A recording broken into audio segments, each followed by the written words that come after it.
Le roi grenouille.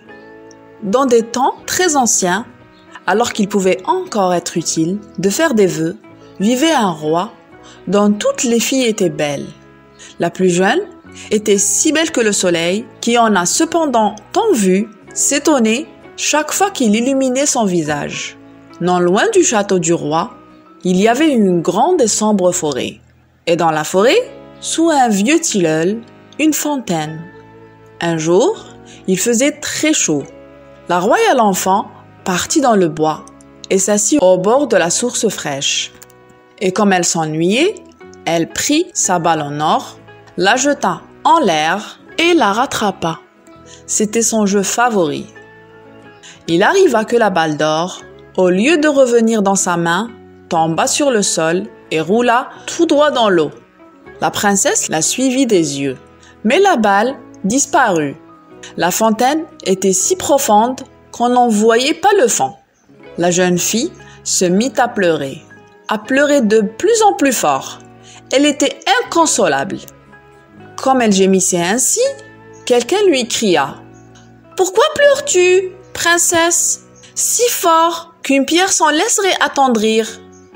Elle regarda autour d'elle pour voir d'où venait la voix et aperçut une grenouille qui tendait, hors de l'eau, sa tête grosse et affreuse. « Ah, c'est toi, vieille barboteuse ?» dit-elle. « Je pleure ma balle d'or qui est tombée dans la fontaine. »« Tais-toi et ne pleure plus, » dit la grenouille. « Je vais t'aider. Mais que me donneras-tu si je te rapporte ton jouet ?»« Ce que tu voudras, chère grenouille, » répondit-elle. « Mes habits, mes perles, mes diamants et même la couronne d'or que je porte sur la tête. Je ne veux ni de tes perles, ni de tes diamants, ni de ta couronne. Mais si tu acceptes de m'aimer, si tu me prends comme compagne et camarade de jeu, si je peux m'asseoir à ta table, à côté de toi, manger dans ton assiette, boire dans ton gobelet et dormir dans ton lit, si tu me promets tout cela, je plongerai au fond de la source et je te rendrai la balle. »« Mais oui, dit-elle, je te promets tout ce que tu veux, à condition que tu me retrouves ma balle. » Elle se disait. Elle vit là, dans l'eau, avec les siens, et coasse. Comment serait-elle la compagne d'un être humain? Quand la grenouille eut obtenu sa promesse, elle mit la tête sous l'eau, plongea et peu après réapparut en tenant la balle entre ses lèvres. Elle la jeta sur l'herbe. En retrouvant son beau jouet, la fille du roi fut folle de joie. Elle le ramassa et partit en courant. « Attends, attends !» cria la grenouille. « Emmène-moi! Je ne peux pas courir si vite que toi. » Mais il ne lui servit à rien de pousser ses koa, koa, koa aussi fort qu'elle pouvait. La jeune fille ne l'écoutait pas. Elle se hâtait de rentrer à la maison et bientôt la pauvre grenouille fut oubliée. Il ne lui restait plus qu'à replonger dans la fontaine. Le lendemain, comme la petite princesse était à table, mangeant dans sa jolie assiette d'or, avec le roi et tous les gens de la cour, on entendit plouf, plouf, plouf, plouf, quelque chose qui montait l'escalier de marbre. Puis, on frappa à la porte et une voix dit « Fille du roi, la plus jeune, ouvre-moi !» Elle se leva de table pour voir qui était là. Quand elle ouvrit, elle aperçut la grenouille.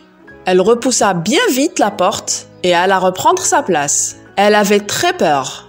Le roi vit que son cœur battait fort et dit « Que crains-tu, mon enfant ? Y aurait-il un géant derrière la porte qui viendrait te chercher ?»« Oh non, » répondit-elle, « ce n'est pas un géant, mais une vilaine grenouille. Que te veut cette grenouille ?»« Ah, cher père, hier, comme j'étais au bord de la fontaine et que je jouais avec ma balle d'or, celle-ci tomba dans l'eau. Parce que je pleurais bien fort, la grenouille me l'a rapportée. Et comme elle me demandait avec insistance, je lui ai promis qu'elle deviendrait ma compagne. Mais je ne pensais pas qu'elle sortirait de son eau.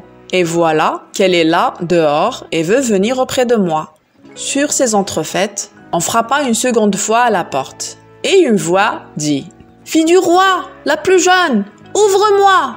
Ne sais-tu plus ce qu'hier, au bord de la fontaine fraîche, tu me promis? Fille du roi, la plus jeune, ouvre-moi !» Le roi dit alors « Ce que tu as promis il faut le faire. Va et ouvre. » Elle se leva et ouvrit la porte.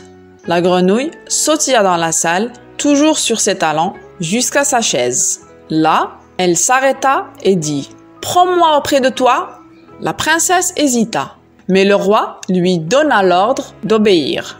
Quand la grenouille fut installée sur la chaise, elle demanda à monter sur la table. Et quand elle y fut, elle dit « Approche ta petite assiette d'or, nous allons y manger ensemble. » La princesse fit ce qu'on voulait, mais c'était malgré tout de mauvais cœur. La grenouille mangea de bon appétit. Quant à la princesse, chaque bouchée lui restait au travers de la gorge. À la fin, la grenouille dit « J'ai mangé à satiété. Maintenant, je suis fatiguée. Conduis-moi dans ta chambrette et prépare ton lit de soie. Nous allons dormir. » La fille du roi se mit à pleurer. Elle avait peur du contact glacé de la grenouille et n'osait pas la toucher. Et maintenant, elle allait dormir dans son joli lit bien propre. Mais le roi se fâcha et dit « Tu n'as pas le droit de mépriser celle qui t'a aidé quand tu étais dans le chagrin. » La princesse saisit la grenouille entre ses doigts et monta dans sa chambre et la déposa dans un coin. Quand elle fut couchée, la grenouille sauta près du lit et dit « Prends-moi, sinon je le dirai à ton père. » La princesse se mit en colère, saisit la grenouille et la projeta de toutes ses forces contre le mur. « Comme ça tu dormiras, affreuse grenouille !»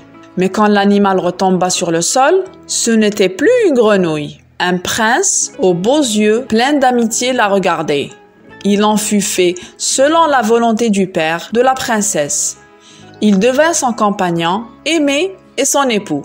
Il lui raconta qu'une méchante sorcière lui avait jeté un sort et la princesse seule pouvait l'en libérer. Le lendemain, ils partiraient tous les deux pour son royaume.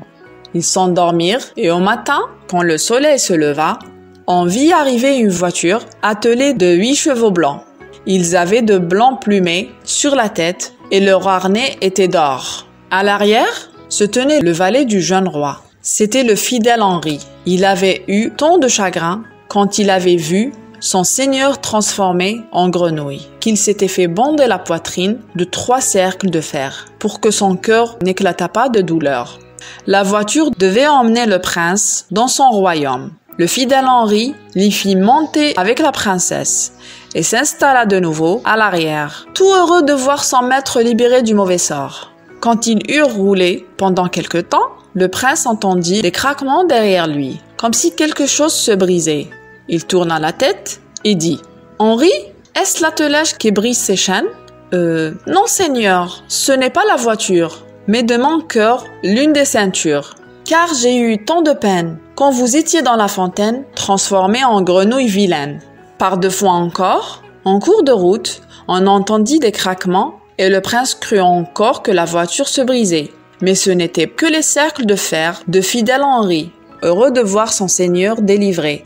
C'est la fin de l'histoire, les enfants. Au revoir.